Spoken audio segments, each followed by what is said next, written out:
Bien, aquí estamos con la segunda parte de la entrevista con Fernando de Felipe. En el capítulo anterior, Fernando nos hablaba de sus dos primeros álbumes, incluso de años atrás cuando publicó por vez primera en Creepy. Bien, hoy Fernando nos va a hablar de Soul y de El hombre que ríe.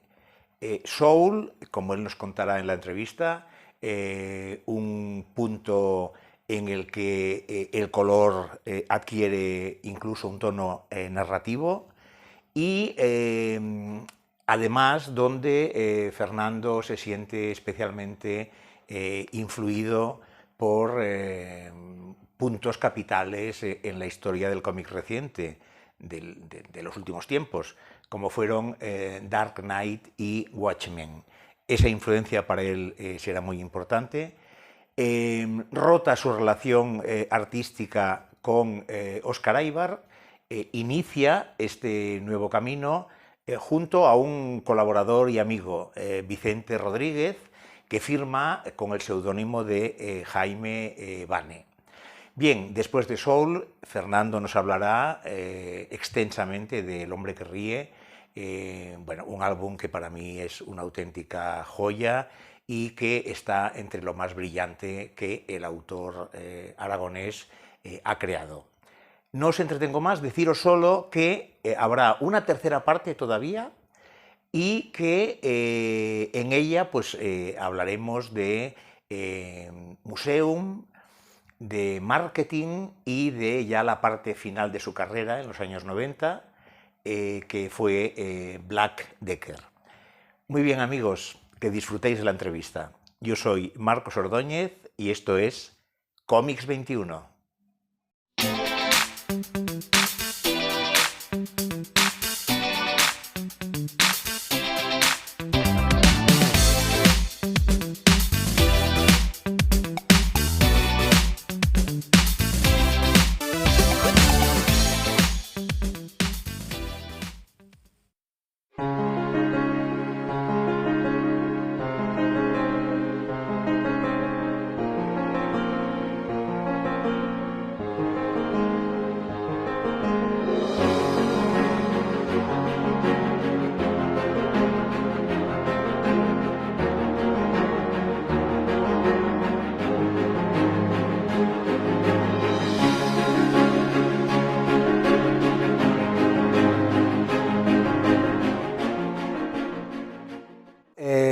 En Soul yo quería volar solo, pero tenía mucho pánico de, bueno, yo estoy afianzando un estilo, estoy afianzando la parte gráfica, la parte narrativa la tenía muy clara porque estábamos, ya te digo, empollando casi al pie del... o sea, de una manera súper obsesiva, tanto el Dark Knight como sobre todo Watchmen, y nos apetecía mucho hacer algo de ese estilo. Entonces fue como una especie de experimento narrativo gráfico en el que me junté con Jaime Bane, que bueno, en verdad era Vicente Rodríguez, que era el que nos rotulaba, era compañero de la facultad, y era el rotulista, el rotulista, un tipo que, uno de mis mejores amigos, una persona extraordinariamente espléndida con los amigos y demás, sin ningún tipo de divismo ni de aspiración, de ahí por ejemplo el seudónimo con el que él quiso trabajar y con el que me entendía muy bien. O sea, nos entendíamos muy bien, compartíamos incluso estudio en ese momento, y él pasó de ser rotulista, y yo le dije, Vicen, vamos a hacer un guión juntos. Él me presentaba unos stories que eran a nivel de dibujo mejor que lo que yo podía hacer dibujado, pero el respeto fue mutuo, fue un dictado prácticamente continuo entre los dos. De hecho, Jaime Bane es el seudónimo que el que se quiso poner porque él lo dijo en la presentación que hicimos en la escuela Joso cuando lanzamos el álbum, porque él decía que el Jaime Bane era 70% Vicente Rodríguez, 30% Fernando de Felipe en el contenido. Por eso decía que es un tipo súper espléndido, súper generoso en ese sentido. Y entonces, pues bueno, todas las referencias, lo que decíamos del sur profundo, mi pasión por la música negra, todo estaba ahí volcado. Y hay una cosa que, por ejemplo, con el tema del color, más que el tema del dibujo, que ya pues bueno, me defendía y podía asumir determinados retos, fue precisamente empezar a trabajar el color con un sentido narrativo muy, casi como muy cartesiano, diría. Es decir, el color en Soul ya no es el color caprichoso de ADN, de que cada página pues era como un juego, un experimento, un gesto, sino que en Soul fue casi como una especie de dirección de fotografía. Era casi como etalonar una historia, ¿vale? Por ejemplo, hay muchas viñetas que yo me esforzaba por, era un requerimiento que le puse a Vicen, que las viñetas tenían que ser en un mismo capítulo el mismo escenario, que era de hecho pues la misma fotocopia del mismo dibujo, una casa, lo que fuese, un exterior, y entonces yo quería ir dibujando ese exterior a lo Manet en diferentes horas del día, ¿vale? Para que narrativamente el color fuera el que iba dando la pauta del cambio de temporalidad en la historia. Eso tal cual ya no lo volví a hacer de una manera tan radical. En aquel momento fue extraordinariamente enriquecedor porque me exigía una disciplina, un raccord, por decirlo de alguna manera, del color que no había tenido nunca hasta ese momento. Yo podía dibujar un personaje con unos colores y en la secuencia siguiente pues me tiraban los verdes, ¿no? Y de repente los naranjas, sin problemas. Aquí no, aquí había un raccord. Era como, entre comillas, una película de animación en la que de repente pues tú ibas matizando y haciendo pues tus cartas de colores súper estrictas y no te podías salir de ellas, como si fuera realmente un proyecto cinematográfico. Y eso me permitió pues bueno, afianzar muchísimo el estilo, agotarme de alguna manera en la parte de la disciplina, de ver hasta dónde podía llegar con el tema del color.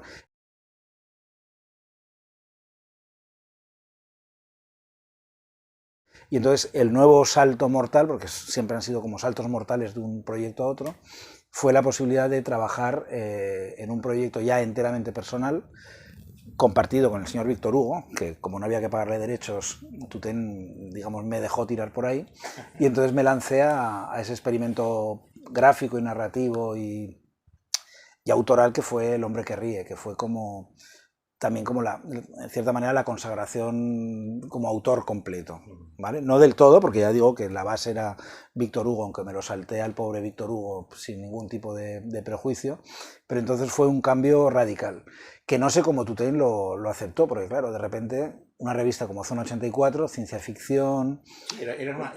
Era una historia que era más bien para Cliffy, si hubiera existido Cliffy, sí, claro.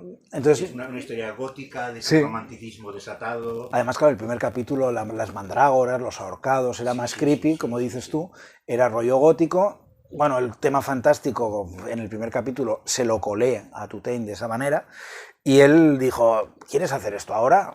Pero con lo bien que estarías dibujando tetas, que eso da mucho dinero y tal. No, es que no me salen, tal. Me quiero meter en esto. Y entonces fue un cambio radical también de la concepción de lo que yo quería hacer. ¿Por qué El hombre que ríe? Porque llevaba obsesionado con la novela desde hacía muchos años. De hecho, llevaba obsesionado con la novela, lo cuento en la entrevista que sale en la reedición, porque era una novela que para mí era como un objeto de deseo que no había conseguido todavía leer. Es decir, la primera vez que leí El hombre que ríe fue prácticamente el año anterior de hacer El hombre que ríe. Pero llevaba muchísimos años fascinado con el universo de Víctor Hugo y fascinado con lo que yo pensaba que iba a encontrar en la novela. Yo me había hecho como una especie de historia de cómo debía ser la novela a partir de las 4 cositas, ilustraciones y referentes que había encontrado. Claro, estamos hablando de una época que no había ni internet. No había visto la película.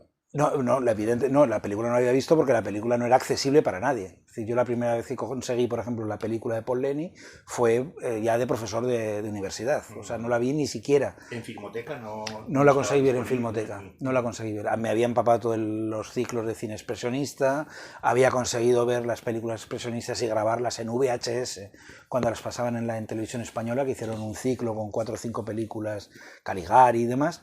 Pero claro, era una época en la que tú podías a lo mejor tener referentes muy fuertes y tenías que estar digamos, lo aleatorio era que de repente la Filmoteca tenía bien programar un ciclo de cine expresionista y te empapabas de él y era cine efímero en este sentido radical, ¿no? O sea, no tenías ni VHS ni DVD. No estaba a tu alcance para nada, ¿no? Y entonces, pues un poco lo que contaba Scorsese, me acuerdo en la historia del cine norteamericano, que contaba aquello que él veía películas sin haberlas visto en un libro de historia del cine, de donde de cada película veía un fotograma.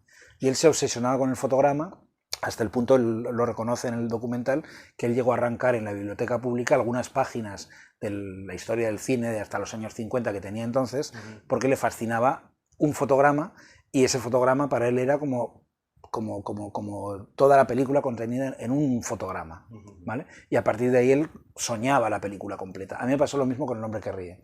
De hecho, cuando conseguí aquí en el mercado de San Antonio, o sea, he terminado encima del origen del hombre que ríe, conseguí por primera vez una versión muy mal traducida de la novela.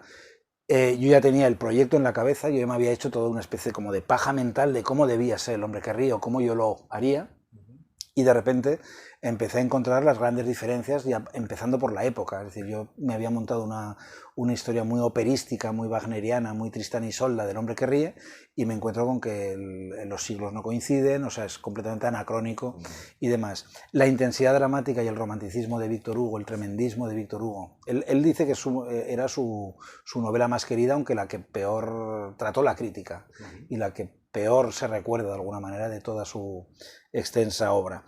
Y a mí me pasó un poco lo mismo, es decir, empecé a trabajar la idea de una adaptación en la que metía todo tipo de referentes cruzados, porque yo creía que daban de sí, y entonces pues era El hombre que ríe, pero es que en el fondo yo veía que El hombre que ríe podía terminar con una de mis obsesiones culturales de siempre, que era Tristán y Isolda.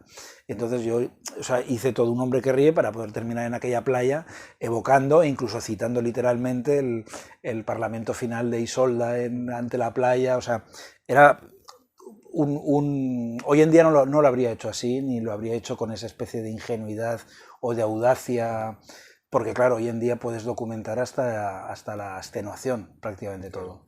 Y luego hay otro elemento que es, hubo una influencia muy grande de uno de los ilustradores, dibujantes y narradores más importantes también de esta generación norteamericana, de los grandes revolucionarios del cómic contemporáneo, que fue Sienkiewicz, que claro, para mí fue explotarme la cabeza, o sea, empezar a ver todo lo que este señor podía hacer con una página, a nivel pictórico, a nivel de reproducción, a nivel narrativo, a nivel expresivo, y que yo ya tenía como mi catálogo de posibilidades, fue como la tormenta perfecta, ¿no? Entonces cogí y dije, pues voy a hacerlo de principio a fin, con ese punto más pictórico, más suelto. Me compré incluso un aerógrafo, yo era muy amigo de Luis Royo, también de Zaragoza, y él me había dado un par de clases cuando me compré el aerógrafo de cómo utilizarlo, y dije, esto es muy pesado, yo soy mucho más vago esto de...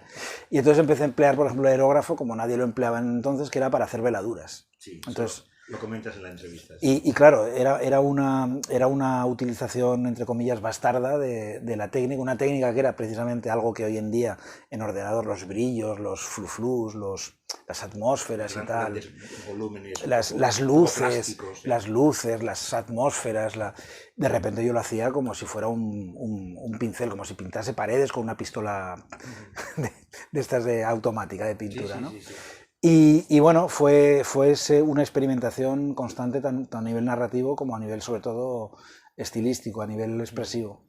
Tú, en un momento determinado comentas, creo que en la entrevista quizá del hombre que ríe, bueno, yo hago los tipos que hago las deformidades que hago las formas que hago, porque nunca he tenido un sentido de la anatomía, como pueden tener Ferri. Sí, lo digo en la entrevista. Lo dices ahí. Entonces... ¿Es así? Es decir, el resultado que vemos a nivel plástico tuyo se debe a esa cuestión, a que siempre tuviste problemas con... Es decir, nunca has buscado un estilo realista, académico... O sea, soy capaz de hacerlo y lo había hecho, y además... Pero no es lo que te, o sea, lo que te sale natural, no es eso. No es que no es lo que me saliese natural o no, era lo que... O sea, de alguna manera... La estilización a la que yo me había sometido con el tema del cómic, tanto por la influencia de Moebius por un lado, toda la escuela bruguera por otro, y lógicamente toda la escuela de la línea clara por otro, de repente en esa confluencia yo estaba como intentando meterme en el personaje, es decir, no estaba siendo yo como dibujante, como artista. Entonces a mí me costaba mucho soltarme. Es decir, yo como pintor siempre he sido, en la carrera, era como muy, muy pacato, me costaba eso de baila, ¿sabes? Suéltate. Lo académico era una red de seguridad brutal. Yo me he hartado de pintar escayolas y lo hacía súper perfecto, demasiado perfecto incluso, por lo que digo, porque perdía expresividad y entonces, pues bueno, era todo como muy casi fotográfico y lo podía hacer y sabía cómo hacerlo. El problema era que eso no me estimulaba.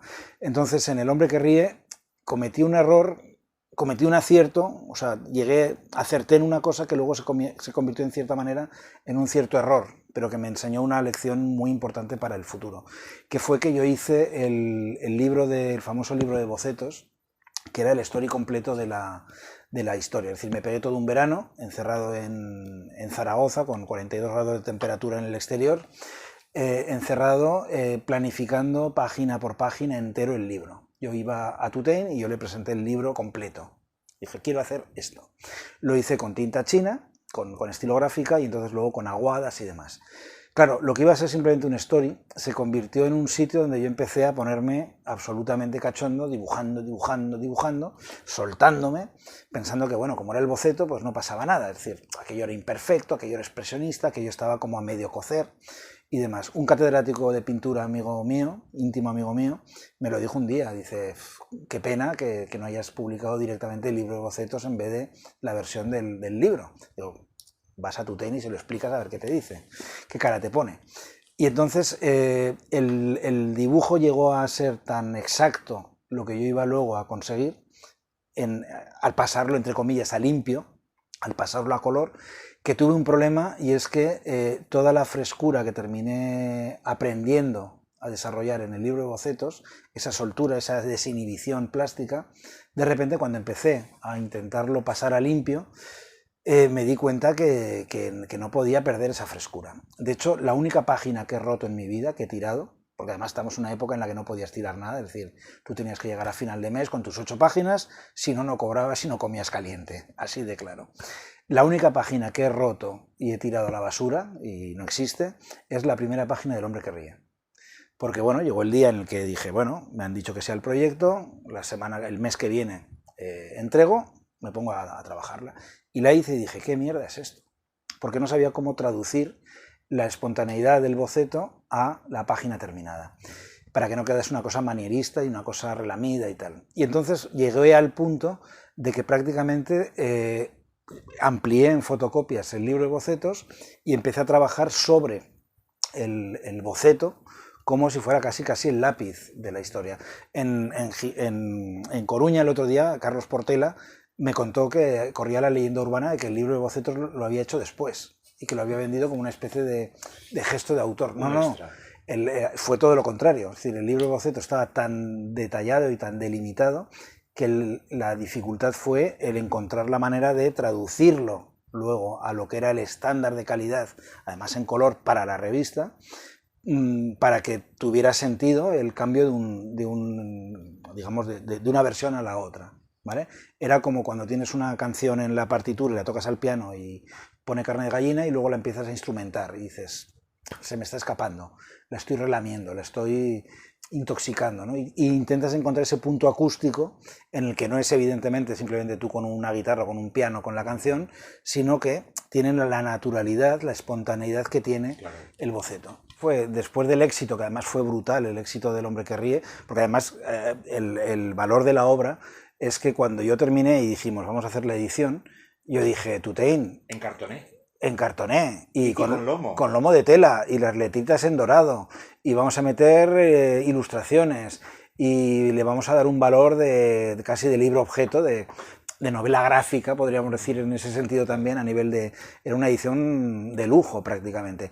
Y vamos a publicar el libro de bocetos, que fue una idea de Andrés Hispano que dijo, oye, el librito esto es barato, en plan casi fotocopia y tal, lo metemos y lo regalamos retractilado con el libro, y dije, tiene todo el sentido, es decir, era una obra tan acariciada, tan amada, tan intensa, porque yo he llorado mucho haciendo El hombre que ríe, de emoción y de pasión que yo le ponía.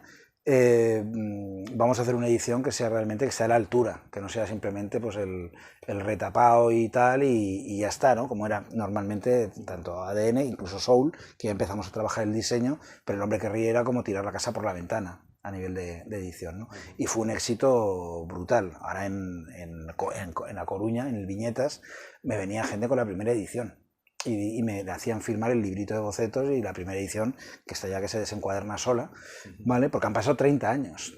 Es que, claro, cuando hicimos la reedición ahora con ECC, decíamos de ponerle un lomo de estos, de una solapa de estas para las librerías de 30 años, ¿no? Porque es como cuando ahora vuelves a ver, yo qué sé, salvando las distancias, lógicamente, El Padrino, 30 años de Alien o 30 años del Silencio de los Corderos, edición Redux, edición Criterion, pues era un poco la misma idea.